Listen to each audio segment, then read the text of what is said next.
আল্লাহর নবী যখন মসজিদে নববীর ভিতরে যতদিন ইমামতি করেছেন, হযরতে বেলাল ততদিন মুয়াজ্জিন হিসেবে আযান দিয়েছে।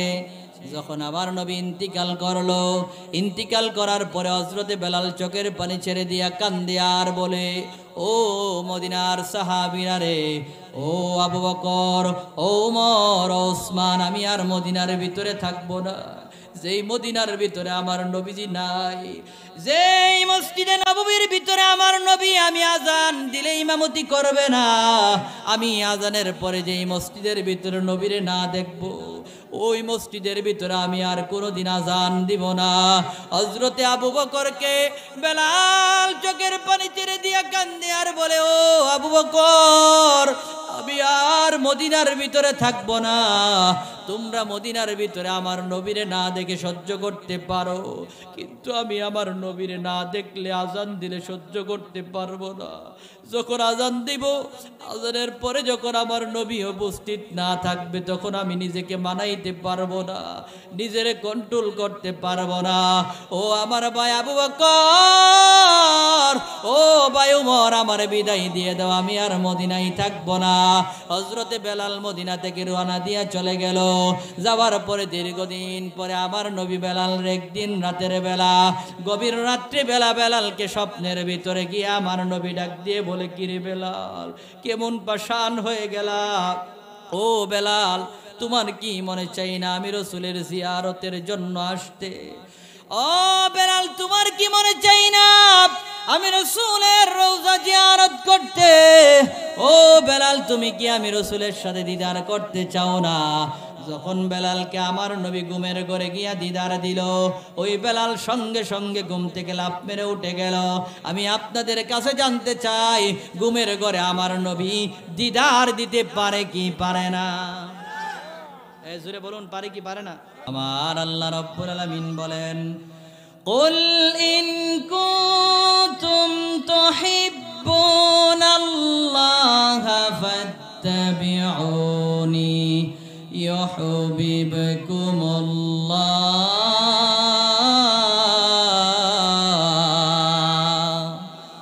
জোরে বলুন আল্লাহু আকবার। আল্লাহ রাব্বুল আলামিন বলেন, কুল, হে নবী আপনি বলিয়া দেন। এটা আমরের সিগা। আমার আল্লাহ রাব্বুল আলামিন আমার হাবিবকে বলেন, কুল, হে নবী আপনি বলিয়া দেন, ইন কুনতুম তুহিব্বুনাল্লাহ, যদি তোমরা আল্লাহকে ভালোবাসতে চাও, ফাত্তাবিউনি, তাহলে যেন তারা আপনি রাসূলকে ইত্তেবা করে, অনুসরণ করে।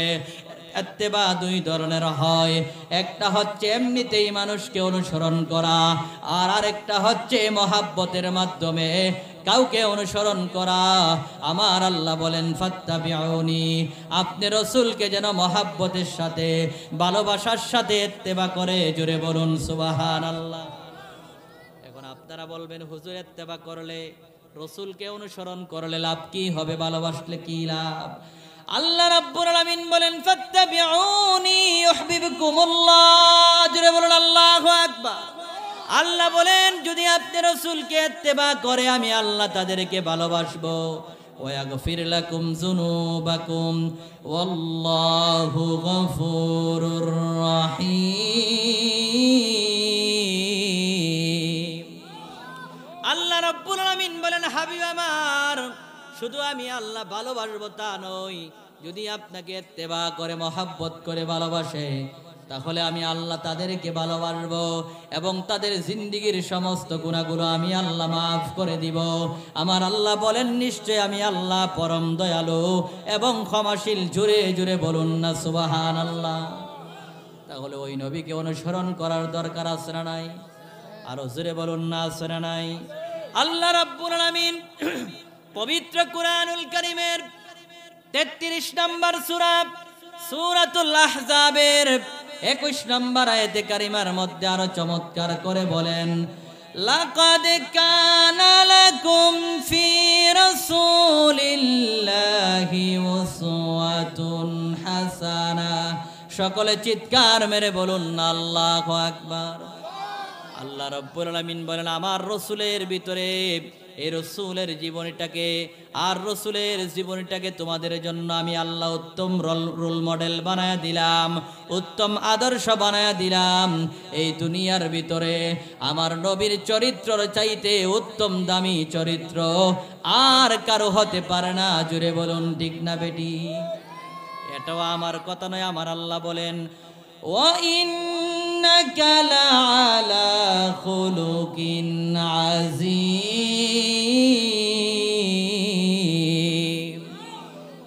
জোরে বলুন আল্লাহু আকবার। আল্লাহ রাব্বুল আলামিন বলেন আপনি হাবিবকে আমি আল্লাহ রাব্বুল আলামিন উত্তম চরিত্রের অধিকারী বানিয়ে দিয়েছি। জোরে বলুন সুবহানাল্লাহ।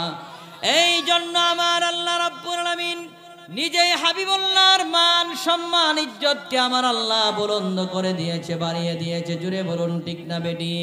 এই দুনিয়ার সমস্ত মানুষ যদি চেষ্টা করে আমার নবীর সম্মান কমানোর জন্য, দুনিয়ার সমস্ত মানুষ চেষ্টা করেও নবীজির সম্মান বিন্দু পরিমাণ কমাইতে পারবে না। জুড়ে বলুন ঠিক না বেটি?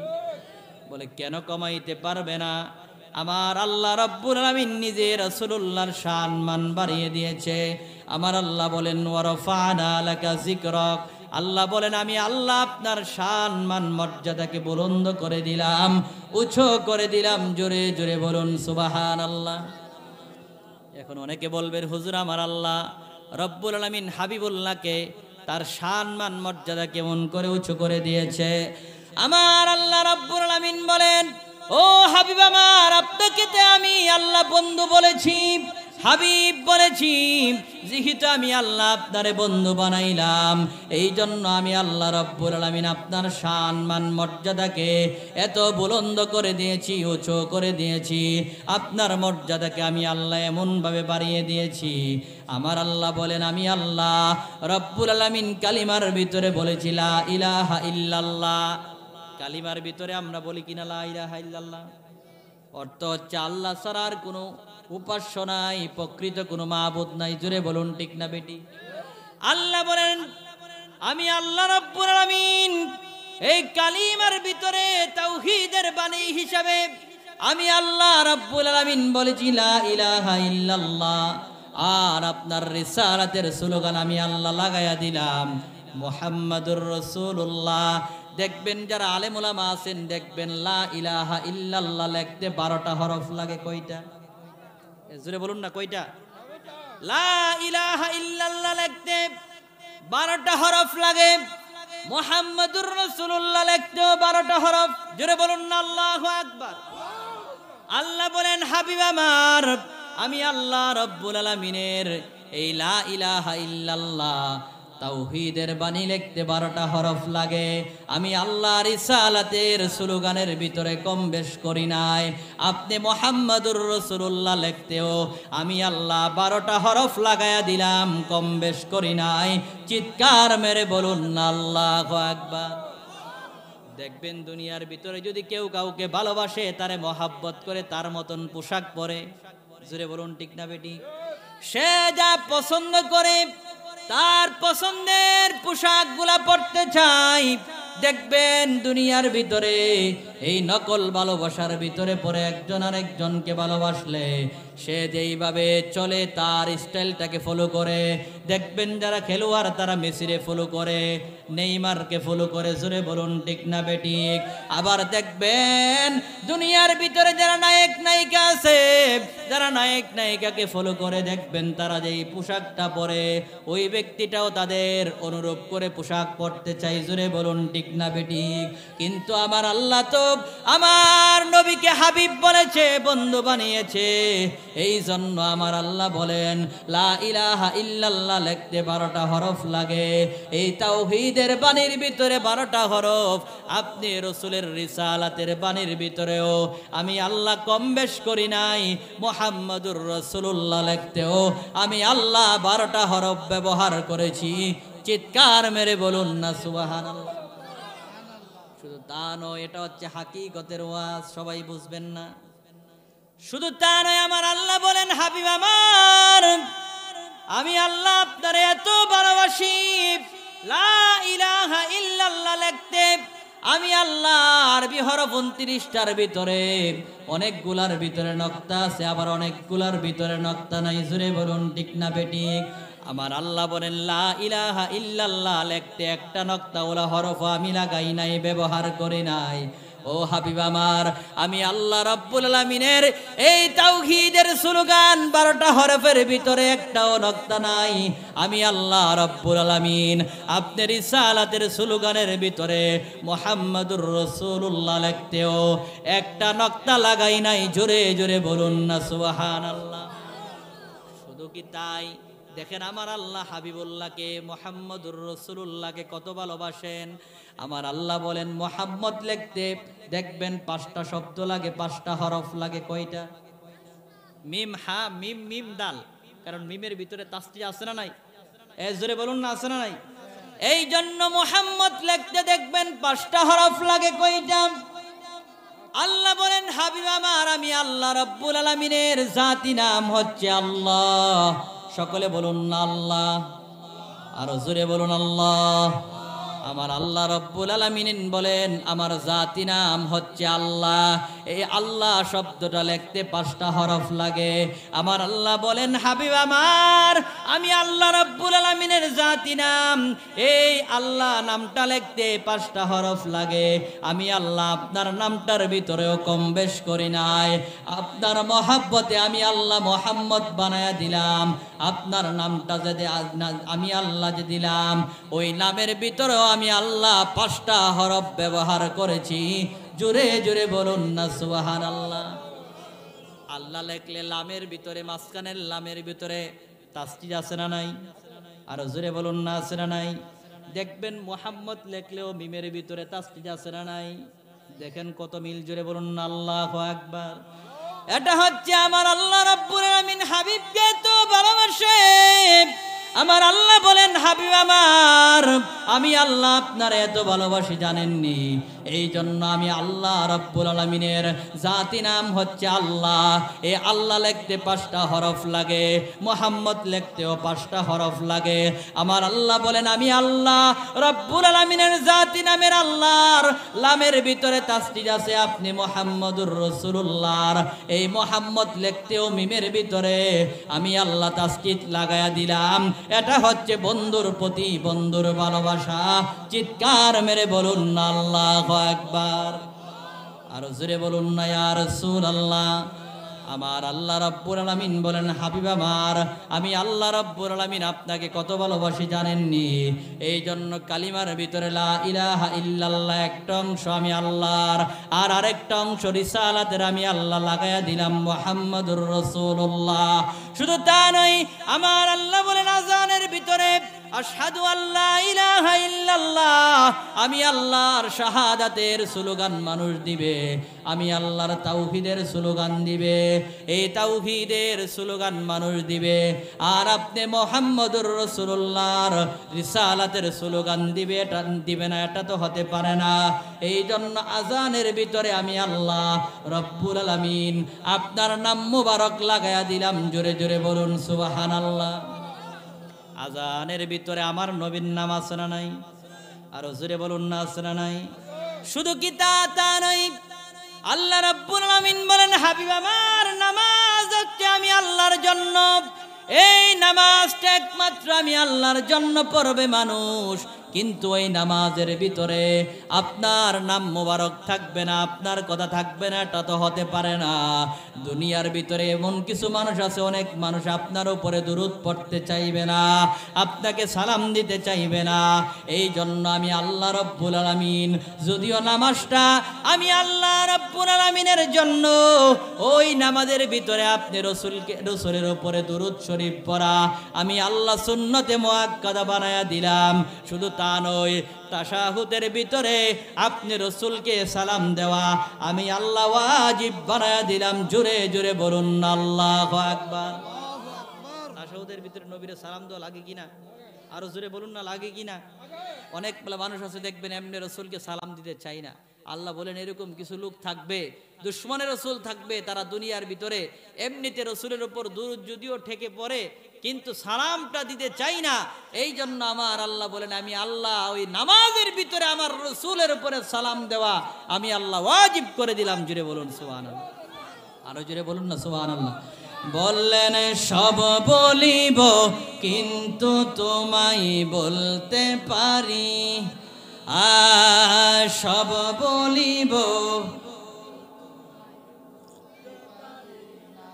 বলিনি, বলবো না বলতে পারি না, জোরে বলিনি বলবো না বলতে পারি না, সব বলিব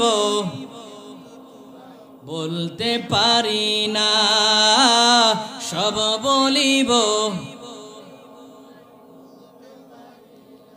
আর সমআল্লাহর চেয়ে দামি তুমি হও, আর সমআল্লাহর চেয়ে দামি তুমি হও, খোদার সৃষ্টিতে তুমি শ্রেষ্ঠ ভূমি হও, নবীর ছোঁয়া লেগে তুমি শাহে মদিনা। বলেন নবীর ছোঁয়া সোনার মদিনা, সব বলিব কিন্তু তোমায় বলতে পারি না, সব বলিব।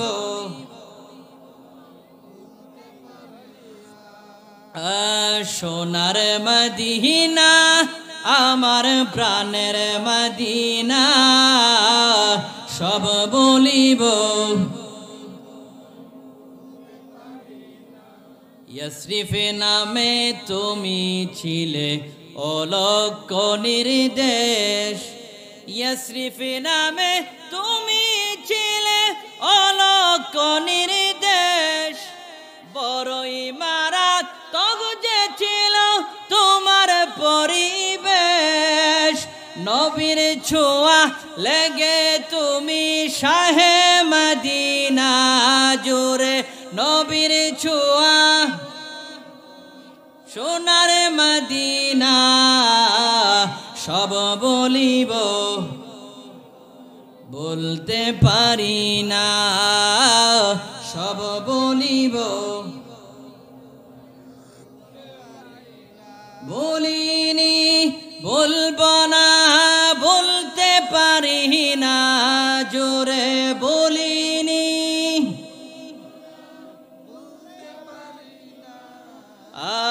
সব বলিব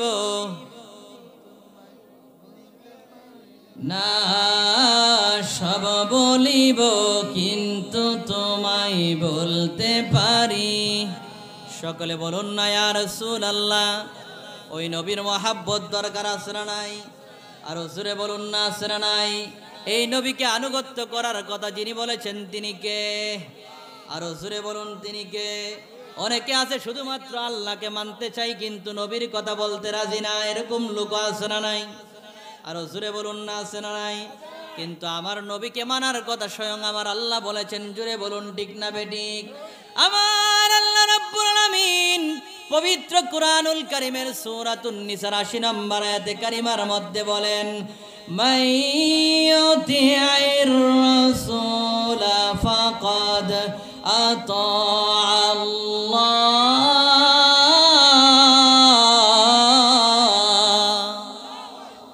আমার আল্লাহ বলেন যারা আপনি রাসূলকে ইত্তেবা করলো, আনুগত্য করলো, তারা তো মূলত আমি আল্লাহকে ইত্তেবা করলো, আনুগত্য করলো। জুড়ে বলুন না সুবহানাল্লাহ। ঘোষণাকার আর জুড়ে বলুন না কার? আমার আল্লাহ বলেন, হাবিব আমার আমি আল্লাহ নিজে ঘোষণা করে দিলাম যারা আপনি রাসূলকে মানলো তারা আপনি আল্লাহ, আমি আল্লাহকেই মানলো। ওয়ামান তাওয়াল্লা ফামা আরসালনাকা আলাইহিম হাফিজা। আর আপনি রসুলের দিক থেকে যারা চেহারা ঘুরায়া নিল আমি আল্লাহ এটাও জানায়া দিলাম তাদেরকে বাঁচানোর জন্য আমি আল্লাহ আপনি রসুলকে দুনিয়ার ভিতরে পাঠাইনি, নাজিল করেনি। জোরে জোরে বলুন না ইয়া রাসূলুল্লাহ। তাহলে রসুলকে ইত্তেবা করার দরকার আছে না নাই? আর জোরে বলুন না আছে না নাই?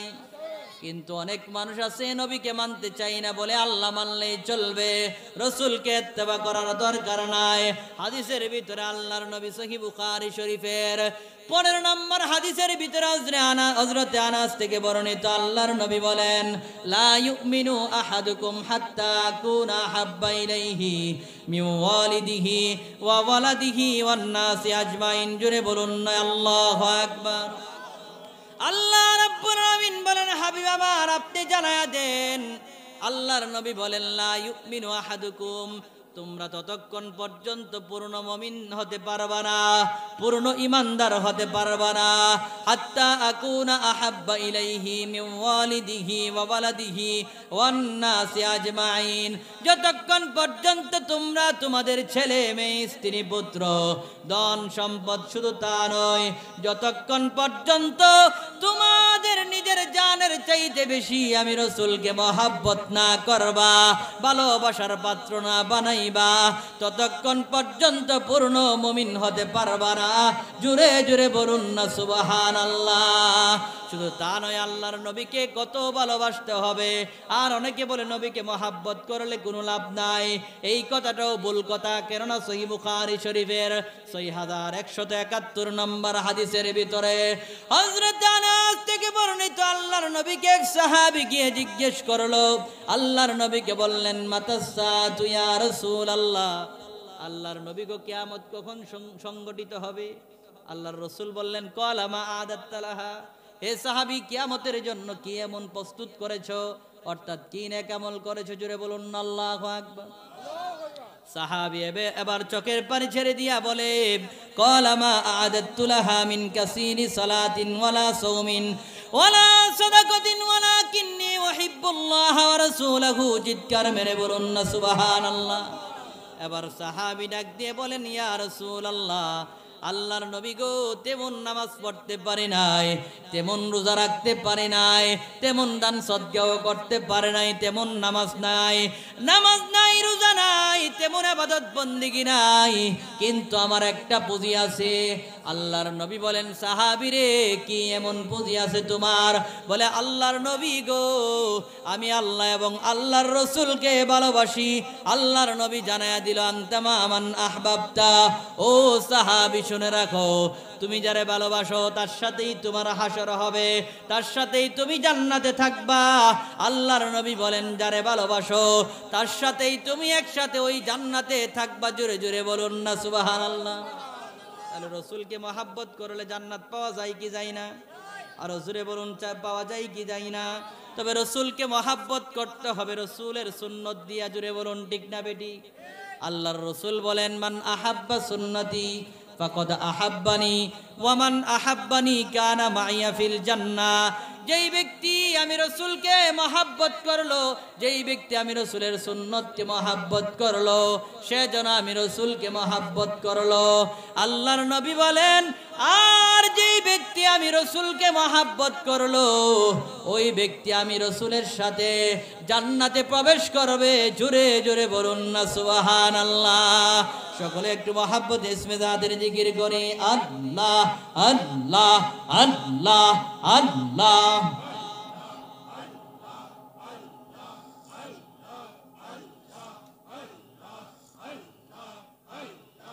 আল্লাহ আল্লাহ আল্লাহ আল্লাহ।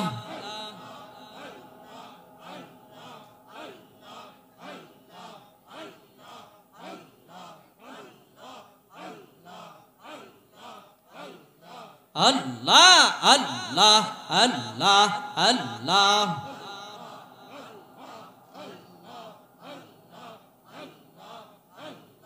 তুই আমারে ডাক রে বান্দা, তুই আমারে ডাক। আল্লাহ আল্লাহ আল্লাহ। আমার সুন্দর মিষ্টি মধুর নাম ধরে ডাক বান্দা, আমার সুন্দর মিষ্টি মধুর নাম ধরে ডাক। তুই আমারে ডাক রে বান্দা, তুই আমারে ডাক। আল্লাহ আল্লাহ আল্লাহ আল্লাহ আল্লাহ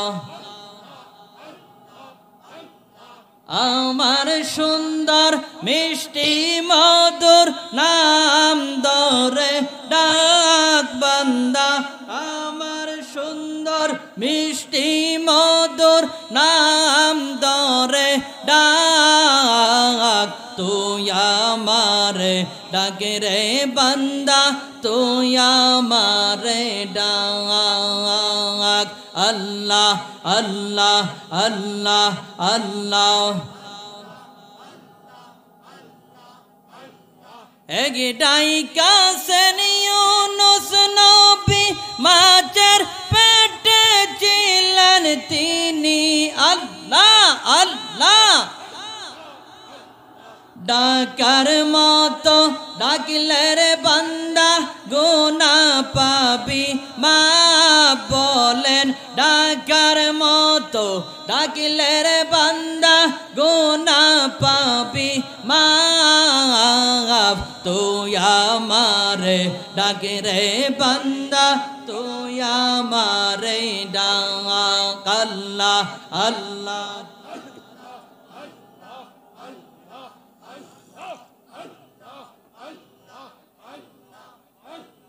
একটাই খলিলুল্লাহ আগুনেতে ফেললেন আল্লাহ আগুন হইল ফুলের বাগান খলিল জ্বলল না বলেন আগুন হইল ফুল বাগিচা খলিল জ্বলল না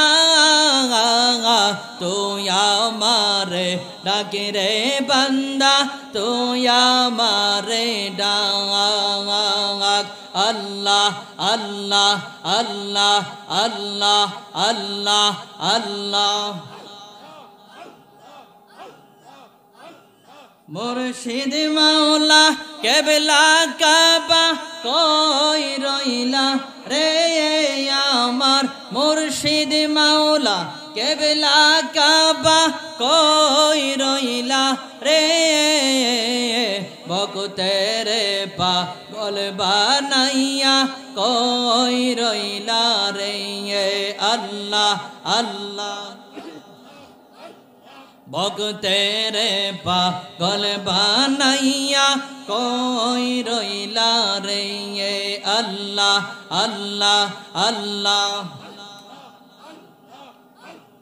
তোমার প্রেমে তো জ্বালা জ্বলতে জ্বলতে অন্তর কালা আল্লাহ আল্লাহ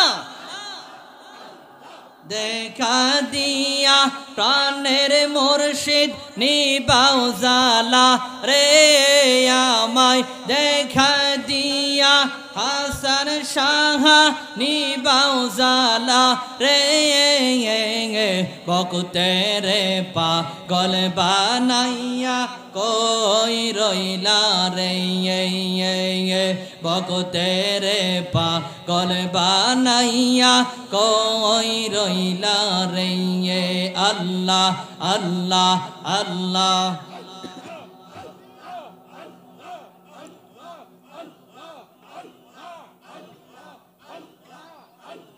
তোমার কথা মনে হইলে বুকবে সে যাই নয়ন জলে আল্লাহ আল্লাহ তোমার কথা মনে হইলে বুকবে সে যাই নয়ন জলে দেখা দিয়া প্রাণের মুর্শিদ নিবাও জ্বালা রে আমায় দেখা দিয়া প্রাণের মুর্শিদ নিবাও জ্বালা রে ভক্তের পাগল বানাইয়া কই রইলা রে আল্লাহ আল্লাহ আল্লাহ আল্লাহ আল্লাহ আল্লাহ লা ইলাহা ইল্লাল্লাহু মুহাম্মাদুর রাসূলুল্লাহ সাল্লাল্লাহু আলাইহি ওয়াসাল্লাম। সকলে বলুন আল্লাহু আকবার। বাবাজিরা আমার যেই কথা বলতেছিলাম, রসুলকে যিনি নিজের জানের চাইতে আরো বেশি মহাব্বত করতে হবে। এই জন্য বাবাজিরা আমার আল্লাহ রব্বুল আলামিন বলেন, আমিনু কামা আমানান নাস, ঈমান আনো ওই মানুষের মতন, হযরতে বেলালের মতো ঈমান আনো, হযরতে উমাইয়ার মতন, হযরতে সুমাইয়ার মতন ঈমান আনো, হযরতে উমরের মতো ঈমান আনো, হযরতে আবু বকরের মতো ঈমান আনো। বাবাজিরা আমার আপনারা সকলেই জানেন, হযরতে বেলাল রাদিয়াল্লাহু তাআলা আনহু তিনি ছিলেন একজন কালো সাহাবী। জুড়ে বলুন ঠিক না বেটি? যে কালো সাহাবী, দেখতে কালো হাবশী সাহাবী ছিল। নিগ্রুরা যেরকম, ওই আফ্রিকার কালো বেলাল, ওই কালো বেলালের দুনিয়ার মধ্যে সাধারণভাবে কোনো মর্যাদা ছিল না। যদিও দুনিয়ার ভিতরে কোনো মর্যাদা ছিল না, কিন্তু আমার আল্লাহর কাছে বড় মর্যাদাবান ছিল হযরতে বেলাল। জোরে বলুন ঠিক না বেটি?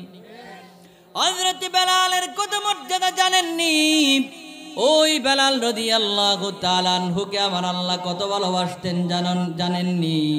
আমার নবী যখন মেরাজের রাত্রে মেরাজের মধ্যে গেল, ওই মেরাজের ভিতরে আরশে আজিমের কাছে যাওয়ার সময় সাত আসমানের উপরে যখন একা একা চলতেছিল, আল্লাহর নবী বলেন, ও বেলাল রে, ওই মেরাজ থেকে নবী আসার পরে ডাক দিয়ে বলে, ও বেলাল, কি এমন আমল করো, আর কি তোমার এমন আমল আছে যে আমলের কারণে আমি নবীজি ওই আরশে আজিমের ভিতরে যখন গেলাম, ওই আরশে আজিমের ভিতরে তুমি বেলালের জুতার পায়ের আওয়াজ আমি নবীজি শুনতে পেয়েছি। জোরে জোরে বলুন না সুবহানাল্লাহ। হযরত বেলাল বলেন, নবীজি আমার তেমন কোনো নেক আমল নাই, আলাদাভাবে আর আলাদা কোনো তেমন কোনো আমল নাই, তবে আমি একটা আমল করি।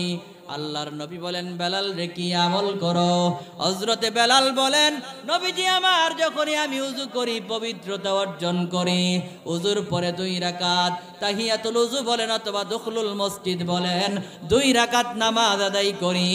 আল্লাহর নবী বলেন, ও বেলাল, এই 2 রাকাত নামাজের কারণে আমার আল্লাহ তোমার সম্মান আর মর্যাদা আমার আল্লাহ এত বাড়িয়ে দিয়েছে।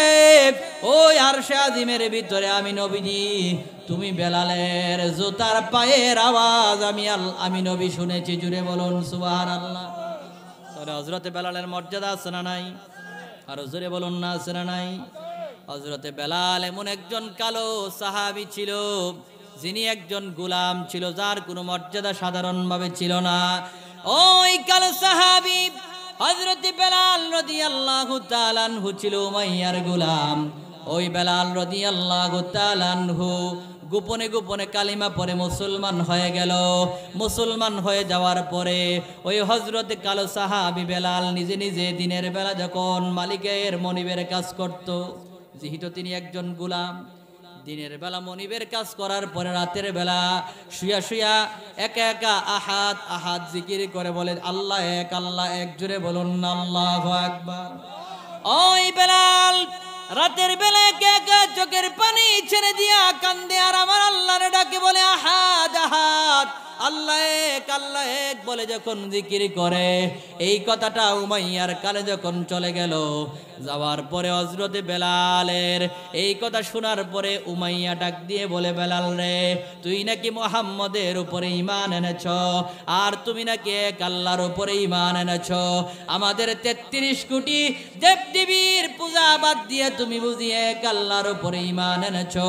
বেলাল রে, বল ঈমান ছাড়বি কিনা? যদি ঈমান ছাড়স তাহলে তোরে জানে তাহলে বেঁচে যাবি, আর যদি ঈমান না ছাড়িস তাহলে তোরে হত্যা করা হবে। চিৎকার মেরে বলুন না নাউযুবিল্লাহ।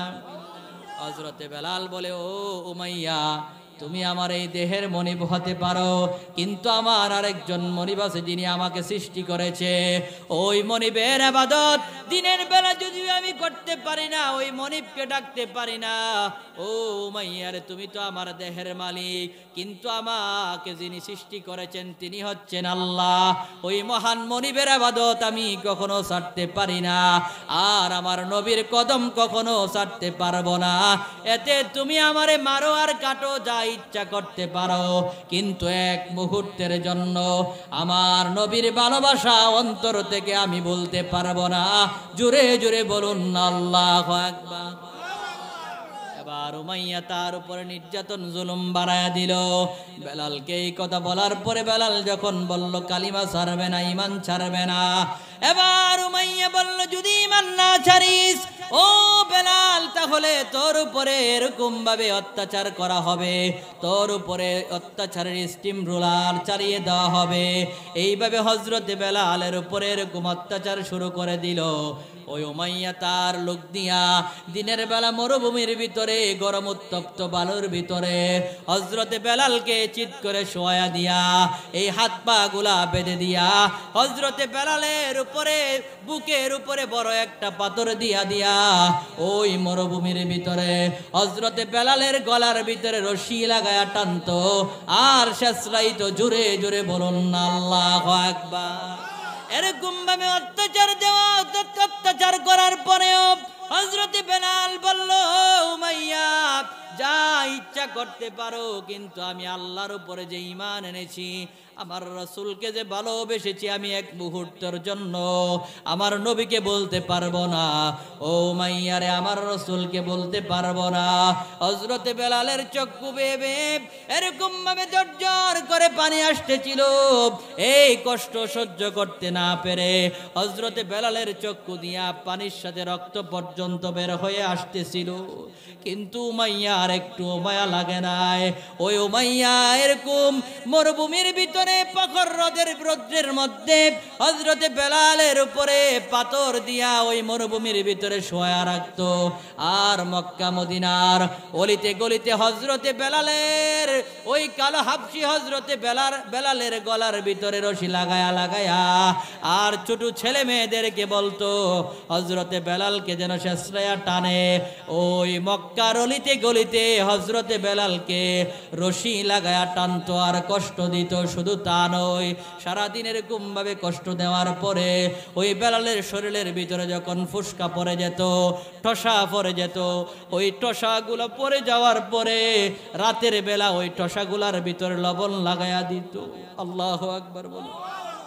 হযরতে বেলালের শরীরের ভিতরে ওই টসার ভিতরে লবণ লাগায়া সারা রাত ভর হযরতে বেলালকে আঘাত করা হতো, চাবুক দিয়ে আঘাত এরকম ভাবে করত।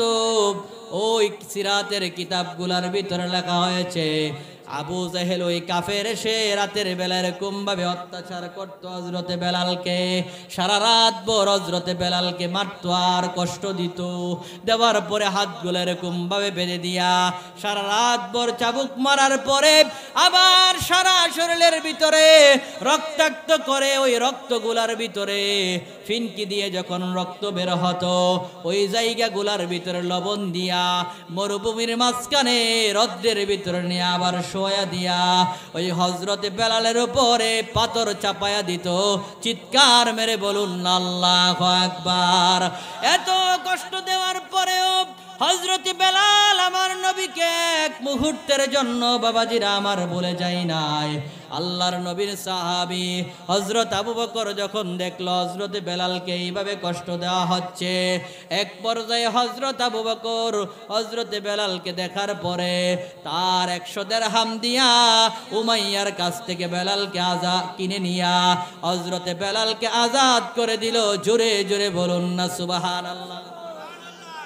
হযরত বেলাল যদিও কালো সাহাবী ছিল, দুনিয়ার ভিতরে যদিও হযরতে বেলালের মূল্য ছিল না, দাম ছিল না, মানুষ যদিও হযরতে বেলালকে সম্মান দিত না, কিন্তু আমার আল্লাহ রাব্বুল আলামিনের কাছে হযরতে বেলালের বড় মূল্য ছিল। এই জন্য আমার নবীজি ওই বেলালকে মসজিদে নববীর প্রথম মুয়াজ্জিন বানায়া দিল। হযরতে বেলালকে আমার নবীজি যখন মুয়াজ্জিন বানায়া দিল, মুয়াজ্জিন বানায়া দেওয়ার পরে একদিন আল্লাহর নবীর সাহাবীরা তারা বলতে লাগলো, ইয়া রাসূলুল্লাহ, বেলালের আযান তো তেমন একটা সুন্দর না, মাঝে মধ্যে আশহাদু আল্লা ইলাহা ইল্লাল্লাহ বলতে গিয়া হা শব্দটা উচ্চারণ করতে পারতো না, কারণ উমাইয়া হযরত বেলালকে এমন ভাবে কষ্ট দিয়েছে, কষ্ট দিতে গিয়ে এরকম ভাবে কষ্ট দিয়েছে, মাঝে মধ্যে ওই হযরতে বেলালের জিহ্বাটা বের করে দিয়া লোহা গরম করে জিহ্বার ভিতরে সেক দেওয়ার কারণে হযরতে বেলালের জিহ্বাটা এরকম ভাবে পড়ে গিয়েছিল, যার কারণে হযরতে বেলাল হা উচ্চারণ করতে পারতো না। জোরে জোরে বলুন আল্লাহু আকবার। যদিও বেলাল ভালো করে আজানটা দিতে গিয়া কিছু ভুল হয়ে যেত, অর্থাৎ সুন্দর করে উচ্চারণ করতে পারতো না, কিন্তু আমার আল্লাহ রাব্বুল আলামিন ওই বেলালকে এমন ভাবে কবুল করেছে। সাহাবীরা বলল, ইয়া রাসূলুল্লাহ, সাহাবীদের মধ্যে কত ভালো আজান দেওয়ার মতন ব্যক্তি আছে, আর কত কণ্ঠস্বর সুন্দর কণ্ঠের অধিকারী ব্যক্তি আছে, ইয়া রাসূলুল্লাহ কালো বেলাল রে দিয়ে কেন আজান দেন? নবীজি কিছু বলতেও পারে না, কিন্তু নবীজি তো জানে আমার আল্লাহ বেলাল রে কত ভালোবাসে। এই ভালোবাসার একটাই মাত্র কারণ, বেলাল নবীকে ভালোবাসার কারণে এই বেলালের মর্যাদা আমার আল্লাহ বাড়িয়ে দিয়েছে। জোরে জোরে বলুন না সুবহানাল্লাহ। ওই বেলালকে বলল, ইয়া রাসূলুল্লাহ, আপনি বেলালকে মুয়াজ্জিন না বানায়া অন্যদেরকে মুয়াজ্জিন বানায়া দেন। নবীজি সাহাবীদের কথা রাখতে গিয়া বলল, ঠিক আছে, আগামীকাল থেকে ফজরের আজান তোমরা অন্য একজন দিবা। কিন্তু অন্য একজন যখন ফজরের আজান দিতে গেল, ওই ব্যক্তিটা আজান দিল মধুর সুরে, আল্লাহু আকবার, আল্লাহু আকবার। আমাদের কণ্ঠ তো তেমন একটা সুন্দর না, কিন্তু ওই ব্যক্তিরা দেখবেন মক্কা মদিনায় গেলে কত সুন্দর করে আজান দেয়। জোরে কোন ঠিক না বেটি? তারা টান দেয়, আল্লাহু আকবার, আল্লাহু আকবার। দেখি না, যদিও মক্কা মদিনার আজানের মতন পুরাপুরি আমাদের আজানটা হয় না, কিন্তু এইভাবে মক্কা মদিনায় গেলে কলিজা শীতল হয়ে যায় আজান শুনলে। জোরে বলুন ঠিক না বেটি? মধুর সুরে ওই মসজিদে নববীর ভিতরে ফজরের আজানের সময় অন্য সাহাবীরা আজান দিতে লাগলো, কিন্তু আজান দিতে গিয়া সুন্দর করে মধুর কণ্ঠে আজান দিল, কিন্তু ওই আজানের ভিতরে এমন সুন্দর করে আজান দিল, আজান দেওয়ার পরেও সুবহে সাদেক হয় না। ওই সাহাবী সুন্দর করে আজান দিল, আজানের মধ্যে কোনো ত্রুটি ছিল না, কণ্ঠ অনেক চমৎকার ছিল, কিন্তু সুবহে সাদিক হচ্ছিল না। এক পর্যায়ে সাহাবে কেরামরা নবীজির দরবারে দৌড়ে গিয়ে বলেন, ইয়া রাসূলুল্লাহ, ও মায়ার নবীজি, বেলাল আজান না দেওয়ার কারণে এত সুন্দর করে সাহাবী আজান দিল, আজান দেওয়ার পরেও কেন জানি তারপরেও আজকে সুবহে সাদেক হচ্ছে না, কেন যেন ফর্সা হচ্ছে না। ইয়া রাসূলুল্লাহ, কিছুই তো বুঝতে পারলাম না, আজান তো দিল অনেকক্ষণ হয়ে গেল। আল্লাহর নবী চিন্তায় পড়ে গেল, মসজিদে নববীর ভিতরে গেল, আমার আল্লাহরে ডাক দিয়ে বলেন, মালিক আমার, আজান তো হলো অনেকক্ষণ হয়ে গেল, কিন্তু সুবহে সাদেক কেন হচ্ছে না? আমার আল্লাহ রাব্বুল আলামিন জিব্রাইলকে ডাক দিয়ে বলে, জিব্রাইল রে, যাও যাও আমার হাবিব রে জানায়া দাও, ও হাবিব আমার, যদি মুয়াজ্জিন বেলাল আজান না দেয়, ওই বেলাল যতক্ষণ পর্যন্ত আজান না দিবে ততক্ষণ পর্যন্ত সুবহে সাদেক হবে না। চিৎকার মেরে বলুন আল্লাহু আকবার। আল্লাহর নবীকে জানিয়ে দাও, অন্য সাহাবীরা আজান দিয়েছে, কিন্তু আজান দেওয়ার পরেও তাদের আজান আরশে আজিম পর্যন্ত পৌঁছে নাই। যেই ফেরেশতারা আরশে আজিমের ভিতরে আজান পৌঁছার পরে যেই ফেরেশতারা সূর্যকে ঘোরায়া এই দুনিয়ার দিকে করে দেয়, ওই আরশে আজিমের ভিতরে এখনো সুবহে সাদিকের ফজরের আজানের আওয়াজ পৌঁছে নাই। না পৌঁছার কারণে দুনিয়ার ভিতরে সুবহে সাদেক হচ্ছে না। আপনি যতক্ষণ পর্যন্ত বেলালকে দিয়ে আজান না দেওয়াবেন ততক্ষণ পর্যন্ত আর সুবহে সাদেক হবে না। জোরে জোরে বলুন না সুবহানাল্লাহ। ওই বেলালের মর্যাদা আছে না নাই? আর এই মর্যাদা দেওয়ার কারণ একটাই মাত্র, শুধু আমার নবীকে মহাব্বত করার কারণে। জোরে বলুন না সুবহানাল্লাহ। আল্লাহর নবী যখন মসজিদে নববীর ভিতরে যতদিন ইমামতি করেছেন, হযরতে বেলাল ততদিন মুয়াজ্জিন হিসেবে আযান দিয়েছে। যখন আমার নবী ইন্তিকাল করলো, ইন্তিকাল করার পরে হযরতে বেলাল চোখের পানি ছেড়ে দিয়া কান্দে আর বলে, ও মদিনার সাহাবীরা রে, ও আবু বকর, ও ওমর, ও ওসমান, আমি আর মদিনার ভিতরে থাকবো না। যেই মদিনার ভিতরে আমার নবীজি নাই, যেই মসজিদে নববীর ভিতরে আমার নবী আমি আজান দিলে ইমামতি করবে না, আমি আজানের পরে যেই মসজিদের ভিতরে নবীরে না দেখব, ওই মসজিদের ভিতরে আমি আর কোনোদিন আজান দিব না। হযরতে আবু বকরকে বেলাল চোখের পানি ছেড়ে দিয়া কান্দে আর বলে, ও আবু বকর, আমি আর মদিনার ভিতরে থাকবো না। তোমরা মদিনার ভিতরে আমার নবীরে না দেখে সহ্য করতে পারো, কিন্তু আমি আমার নবীরে না দেখলে আজান দিলে সহ্য করতে পারবো না। যখন আজান দিব, আজানের পরে যখন আমার নবী উপস্থিত না থাকবে, তখন আমি নিজেকে মানাইতে পারবো না, নিজেরে কন্ট্রোল করতে পারবো না। ও আমার ভাই আবু বকর, ও ভাই ওমর, আমার বিদায় দিয়ে দাও, আমি আর মদিনায় থাকবো না। হযরতে বেলাল মদিনা থেকে রওনা দিয়া চলে গেল। যাওয়ার পরে দীর্ঘদিন পরে আমার নবী বেলাল একদিন রাতের বেলা, গভীর রাত্রে বেলা, বেলালকে স্বপ্নের ভিতরে গিয়ে আমার নবী ডাক দিয়ে বলে, কিরে বেলাল, কেমন পাষাণ হয়ে গেলা? ও বেলাল, তোমার কি মনে চাই না আমি রাসূলের জিয়ারতের জন্য আসতে? ও বেলাল, তোমার কি মনে চাই না আমি রাসূলের রওজা জিয়ারত করতে? ও বেলাল, তুমি কি আমি রাসূলের সাথে দিদার করতে চাও না? যখন বেলালকে আমার নবী ঘুমের ঘরে গিয়া দিদার দিল, ওই বেলাল সঙ্গে সঙ্গে ঘুম থেকে লাফ মেরে উঠে গেল। আমি আপনাদের কাছে জানতে চাই, ঘুমের ঘরে আমার নবী দিদার দিতে পারে কি পারে না? জোরে বলুন, পারে কি পারে না? অনেকে রসুলের দিদারকে পর্যন্ত স্বীকার করে, অথচ বুখারীর হাদিস, আল্লাহর রসুল বলেন, মান রাআ ফিল মানামি ফাকাদ রাআল হক। যেই ব্যক্তি আমি রসুলকে স্বপ্নে দেখলো, সে যেন সত্যিই আমি রসুলকে বাস্তবে দেখলো। জুড়ে বলুন সুবহানাল্লাহ। আল্লাহর রসুল বলেন, কেননা ফা ইন্নাশ শাইতানা লা ইয়াতামাসসালু বিহি। আল্লাহর রসুল বলেন, কেননা আমি রসুলের সুরত শয়তান ধারণ করতে পারে না। জুড়ে বলুন সুবহানাল্লাহ। তাহলে আল্লাহর রসুল বলেন, যেই ব্যক্তি আমি রসুলকে স্বপ্নে দেখলো, সে যেন বাস্তবেই আমি রসুলকে দেখলো, কেননা ইবলিস শয়তান আমি রসুলের সুরত ধারণ করতে পারে না। জুড়ে বলুন সুবহানাল্লাহ। তাহলে আমার নবী বাঙ্গা করে হাজির হতে পারে কি পারে না? ঘুমের ঘরে উম্মতকে দিদার দিতে পারে কি পারে না? এরকম হাজার নজির আছে না নাই? আর জুড়ে বলুন না, আছে না নাই?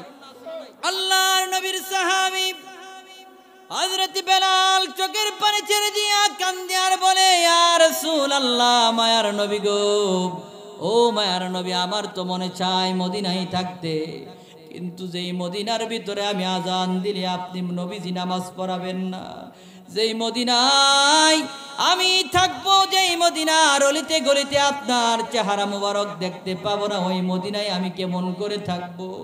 ইয়া রাসূলুল্লাহ, আমি তো সহ্য করতে পারবো না। কিন্তু বেলাল মদিনার ভিতরে আল্লাহর নবীর দিদার পাওয়ার পরে, ঘুমের ভিতরে নবীজি স্বপ্নে দেখানোর পরে মুহূর্তের ভিতরে বেলাল দাঁড়ায়া গেল।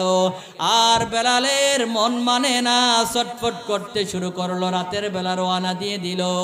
রাতের বেলা রওনা দিয়ে হাঁটতে হাঁটতে যখন মদিনার ভিতরে বেলাল চলে আসলো, আসার পরে বেলালকে দেখার পরে সমস্ত সাহাবীরা একজন আরেকজনকে ডাকতে লাগলো আর বলতে লাগলো, কই রে, ও আবু বকর, দেখছো নি বেলাল আবার ফিরে আসছে, মনে হয় নবীজিও আসছে।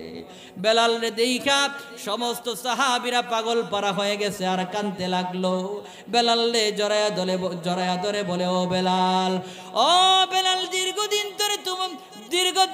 ধরে তোমার কণ্ঠের আজান শুনি না। এই মদিনার ভিতরে তুমি এসেছো, তুমি যদি আজান দাও মনে হয় আমার নবী আবার ফিরে আসবে। এই ভেবে সাহাবীরা পাগল হয়ে গেছে। ওই দিক দিয়া তাহাজ্জুদের নামাজের সময় হয়ে গেছে। সুবহে সাদেকের সময় যখন গনায় আসলো, সাহাবীরা ডাক দিয়ে বলল, বেলাল ভাই আমার, দীর্ঘদিন ধরে তোমার কণ্ঠের আজান শুনি না, তুমি একটু দাঁড়ায়া ফজরের আজানটা দিয়ে দাও না। বেলাল বলে, না না, যেই মদিনায় নবী নাই সেই মদিনার ভিতরে, এই মসজিদে নববীর ভিতরে আমি আর আজান দিব না। আমার আজানের পরে যদি আমার নবীজি নামাজ না পড়তে আসে, মায়ার নবীকে না দেখলে আমি সহ্য করতে পারবো না, এই মদিনায় আমি আজান দিব না। সাহাবীরা ডাক দিয়ে বলে, ও আমার সাহাবীরা, তাড়াতাড়ি করে আমার নবীর নাতি ইমাম হাসান হুসাইনের কাছে যাও, কেননা ইমাম হাসান হুসাইনকে আমার নবী বড় মহব্বত করত। আল্লাহু আকবার। ইমাম হাসান হুসাইনকে আমার নবীজি বড় মহব্বত করত। যদি ইমাম হাসান আর হুসাইন নবীজির কলিজার টুকরা দুই নাতি যদি হযরতে বেলালকে যদি বলে আজান দিতে, তাহলে মনে হয় আজান দিবে। দৌড়াইয়া ফাতেমার ঘরে গিয়া, ওই ফাতেমার ঘরে গিয়া ইমাম হাসান আর হুসাইন ডেকে আনলো। আনার পরে হযরতে ইমাম হাসান আর হুসাইন দুই ভাই হযরতে বেলাল রে দৌড়াইয়া বলে, ও নানার মুয়াজ্জিন, নানারে কতদিন ধরে দেখি না, আর নানার মুয়াজ্জিন তুমি বেলাল রে অত দীর্ঘদিন ধরে দেখি না। ও বেলাল, দীর্ঘদিন ধরে তোমার কণ্ঠের আজান শুনতে পাই না। ও বেলাল, তুমি আজান দাও, তোমার আজানের সুরে হয়তো আমার নানা ভাই আবার ফিরে আসতে পারে। যখন ওই ইমাম হাসান হুসাইন বেলালকে জড়ায়া ধরে যখন বলল, বেলাল আর না করতে পারে নাই।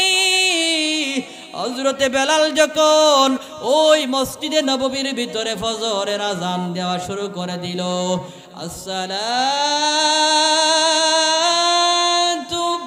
খায়রুম মিনান নাওম।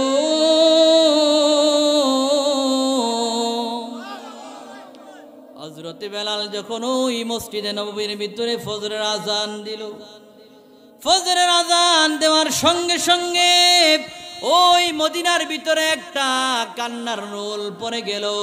ওই মসজিদে নববীর ভিতরে ফজরের আজান বেলাল দিতে দেরি, ওই দিক দিয়া সাহাবীদের ভিতরে একটা কান্নার রোল পড়ে গেল। মদিনার বিদ্যা সাহাবীরা, সমস্ত সাহাবীরা দৌড়ায়া বের হয়ে মসজিদে নববীর দিকে রওনা হয়ে গেল। আর বলতে লাগলো, নবীজির মুয়াজ্জিন এসেছে, মনে হয় আল্লাহর নবী আবার ফিরে এসেছে। এইভাবে বৃদ্ধ লোকগুলা দৌড়ায়, মা বোনগুলা মহিলাগুলা দৌড়ায়, পিচ্চিগুলা বাচ্চাগুলা দৌড়াইতে লাগলো, যুবকগুলা দৌড়াইতে লাগলো। আর মদিনার ভিতরে একটা কান্নার রুল পড়ে গেছে, হাইরে বেলাল এসেছে, নবীজির মুয়াজ্জিন এসেছে, মনে হয় আমার মায়ার নবী, দয়ার নবী রাহমাতুল লিল আলামিন আবার ফিরে এসেছে। এইভাবে দৌড়ায়া যখন সবাই আসলো, কিন্তু মায়ার নবীরে দেখতে পাই নাই। ওই বেলাল ফজরের আজান দিয়া নামাজ পড়ে আবার বলতে লাগলো, নবীর সাহাবীরা, যেই মদিনার ভিতরে নবী নাই, ওই মদিনায় আমি থাকবো না, নবীদের রওজা মুবারক দেখলে সহ্য করতে পারি না। যখন মায়ার নবীর রওজা মুবারক দেখি, তখন মায়ার নবীর রওজা মুবারক দেখে আমি স্থির থাকতে পারি না, এই জন্য আমি মদিনায় আর থাকবো না। হযরতে বেলাল চোখের পানি ছেড়ে দিয়া মদিনার নবীর রওজা মুবারক জিয়ারত করে আবার সিরিয়ায় চলে গেল। জোরে জোরে বলুন না সুবহানাল্লাহ। মন যদি দিতে হয় নবীকে দি, ভালো যদি বাসতে হয় নবীকে বা, নবী তরানেওয়ালা, নবী বাঁচানেওয়ালা, ওই নবীজির মহাব্বতে দরুদ পড়িও। মন যদি নবীকে দিও, বলেন ভালো যদি, পুলসিরাতের পারে নবী দাঁড়িয়ে থাকবে, দরুদ পড়া উম্মতের পার করিবে। জুড়ে বলুন ঠিক না বেঠিক? বলেন, পুলসিরাতের পারে নবী দাঁড়িয়ে থাকবে, দরুদ পড়া উম্মতের পার করিবে। নবী পাগলের দিদার দিয়ে পাগল, ধন্য ধন্য করিও মন যদি দিতে হয় নবীকে দিও ভালো যদি হাসরের ময়দানে নবী দাঁড়িয়ে থাক নিয়ে আসেন না দরুদ পড়া উম্মতের পার করি নবী পাগলের দিদার দিয়ে পাগলের ধন্য করিও মন যদি দিতে হয় নবীকে দিও ভালো যদি